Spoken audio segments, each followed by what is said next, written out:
and then it shoots to, I love how I've forgotten everyone's name over the break. Hey, what's up guys, it's Sher Nick, and I am Shadowhunters Trash, and we are back. It is here, it has arrived, it is January 2nd. I just got done watching the show, and I will say I am more than impressed. Hey guys, so I forgot to say this, but I make completely unbiased reviews because I still have not read the book series, so please don't put any like spoilers like from the book in the comments or anything, because I haven't read them and I probably won't even understand what you're trying to tell me. So yeah, okay, bye. Okay, now I'm going to tell you the 3 good things about this, and then before I even get into the storyline. The special effects are so cool. So cool. So cool. Like, everything just looks better, like more enhanced. Like, it didn't even necessarily look bad beforehand, but it just looks 10 times better than before. 2, the entire cast is still the same. Like, have you ever watched one of those shows where, like, in the 2nd season they get, like, new people to replace old people? Or, like, a character randomly decides to leave the show? Well, an actor. Everybody's still there. And 3, Jace Wayland looked so good in that little cuddly black sweater. I was like, come here, let me love you. So since this is the first episode, it's supposed to start right where it left off. They leave like the vampire's apartment or whatever, and they come back to the institute where they meet this like new man. And this beautiful, fine man named Victor. He's now taken over the clave because Mama Lightwood went behind the blonde lady's back, Lydia's back, and she was like, you know what, I'm going to take over the clave again. But they didn't let her take over the institute like she wanted. They brought in somebody else. So I don't understand what the point of that was. And then we meet this man. He's like, my name is Victor, you know, I'm going to be taking care of everything now, and the institute is on lockdown. And I'm going to talk to everyone who's ever been on a mission with Jace, and I'm going to try to figure out some information. And I'm like, okay, alright, that's fine, you know, whatever, go ahead. So he brings in Clary, and he's videotaping her like this is actually like an investigation. I'm like, wow, this is serious. And he's asking her all these questions, and he's like, so Jace warned you guys that Valentine was coming? And she's like, yes, because he loves us. And then he's like, interesting. I'm going to find him, Clary. You can go now. And she's like, okay, cool. So she goes ahead and she leaves. It shoots to Alec, who is very emotional, very angry, very upset, because he cannot find his parabatai, and he also can't feel their bond. He can't feel Jace. And they have made this a huge deal that if something happens to your parabatai, a part of you would, like, die too. So if Jace died, a part of Alec would die. And that's scary in itself, and I'm just like, oh my god, I don't want anyone to die. So we see him being very dramatic. He's yelling at everyone, if you hear anything about Jace, come to me first. And Lydia was telling him like, yo, you should relax. So was his sister because she knows her brother. And he was acting very erratic, I guess is the best word for it. He was acting very erratic and like scary. And then he starts talking to Madness, and he's kind of being an asshole because he's really emotional and he doesn't know how to handle his feelings, and that's fine. And Magnus really took it like a G, because I would have been like, I don't know who you think you're talking to like that, because it's not me, and this isn't going to work for me, and I'm going to need you to take 10 steps back. But he took it really well, and he was like, okay, I see you being emotional. Let me go home so I can get my steak and my liquor, because I don't feel like dealing with you. Bruh, at the very beginning of the show, we see Clary and Jace. She was like, I portaled in, you know, I'm here, let's get out of here. And then Valentine comes out of nowhere, and he's like, bitch, I don't think so. So then they start fighting, and they have the new glow-in-the-dark swords, so they don't even really glow no more. They glow a little bit, like in the words or whatever, it glows, but they look totally different. They got completely new swords. I really did like the glow-in-the-dark swords though. Those were fun. But it actually showed how cheap the show was. Now they're not cheap anymore, because they actually have swords that look really sharp and like cool.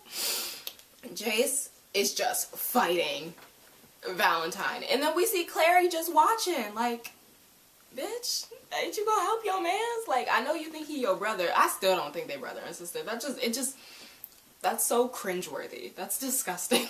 Like, why would they do that? Why would they set us up for failure, you know? Like, and they made it, like, the big ship, you know what I'm saying? And just for them to be brother and sister, it don't make no sense. And what ended up happening was, Clary's just watching him fight Valentine over and over and over. And she'd just be standing there, and I'm like, this ain't Clary. What is this?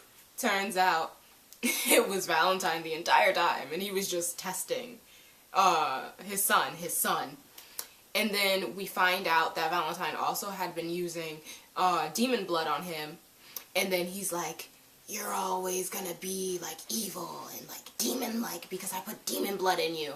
But the way he was explaining it, he's like, everyone with demon blood has dark urges to like be evil. And I'm like, my nigga, don't you have demon blood in you? Just like Jace does, just like probably Clary does too, if you think about it. Because if Clary was made after he inserted himself with the demon blood, doesn't that mean she has demon blood in her, like, as well? Because, like, you're half of your father, so that's awkward. Oh, we also got to see Mama Clary in action. She is cool. I kind of like her, even though she locked her daughter and Simon in the little bin thing. Because basically, Simon got kicked out of the Institute, and then he went to go stay with Luke, and the pack does not like Simon because he's a vampire. So they kicked him out, and they made him stay in the shed. Then Mama Clary found Simon and Clary because she snuck out of the Institute as well. And she locked them in there and she left them. And I just thought that was bold. But I low-key respected it. Because the thing is, it's like, she's trying to teach her daughter, like, okay, I get it, you've been in the shadow world while I was gone. That's really cool or whatever, but I'm still your mama. And I still got many things to teach you, and I still have to protect you because you're my daughter and I love you. And I'm like, okay, that's cool, that's fine, you know. But she's just being very dramatic, and I'm not feeling it. But I am at the same time. It's like this weird love-hate relationship. Like what I had with Jace in season 1. Because I didn't really like Jace at first, but I like him now. And he's very cute and cuddly. And we get to see a lot of Jace. He got really beat up. And then Valentine has this really creepy, like, downworlder prison where he got, like, real people in some cages up in the sky. They in the sky in a cage, like, shaking their cage, trying to get free. And I'm just like, what are they for? Like, is this necessary? Like, what is this man doing? I know he evil. I totally understand that. But I'm like, what exactly are you doing? Like, how evil are you? On a scale of 1 to 10, how bad are you? Like, because I don't know. I think it's the actor, Alan, because he's played crazy. I watched the show Reign when he was in it, and he played the crazy king, and I just think this man is crazy. Not evil, but crazy. You know what I'm saying? Like at sometimes he has the right idea, but he goes about it completely left and completely crazy, and that's what makes him so, like, weird. Like, I'm not even really scared of Valentine. I wish Valentine would try to come at me. I feel like, ooh, if I was in that shadow world, if I was a Shadowhunter, ooh, I would have killed him dead. They wouldn't even need the whole crew. It would have just been me with one sword, just like slice and dice. Slice and dice. He's really creepy. He's not even scary, he's just creepy, and I'm like, what is your problem? Like, I feel like he just has mental issues. Like, and you don't necessarily say that about people that are evil. I just feel like he's crazy. He's not even evil, he's just crazy.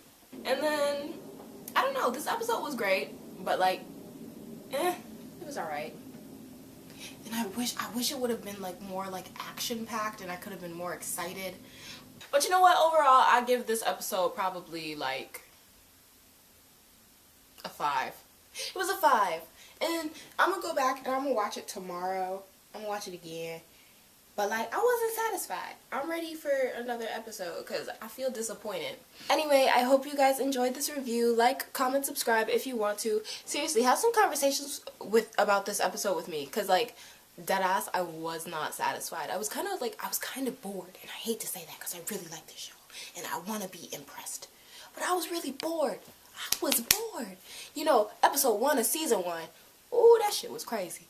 That was crazy. So I needed to get back to that craziness, that level of like intensity and like excitement and stuff, because I was bored. And I don't like being bored. I don't want to, like, I'm not disappointed, but I'm kind of disappointed because I thought it would be better, you know what I'm saying? So all we can do now is hope for the best, and I will see you guys next week. Love ya. See ya. Bye.